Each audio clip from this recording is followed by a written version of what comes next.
How to remove Gmail account from another phone.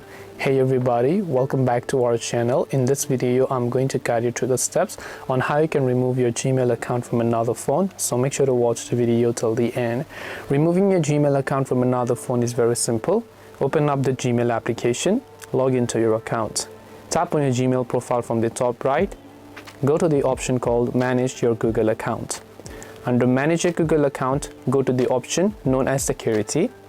Under Security, keep scrolling further below until you see Your Devices. Under Your Devices, tap on the option called Manage All Devices here. And when you go to Manage All Devices, you will see a list of devices that are currently logged into your Gmail account. So you can select a certain Gmail device that is currently logged into your account, and then you can tap the Sign Out button. Then tap on Sign Out to remove access to your Google account.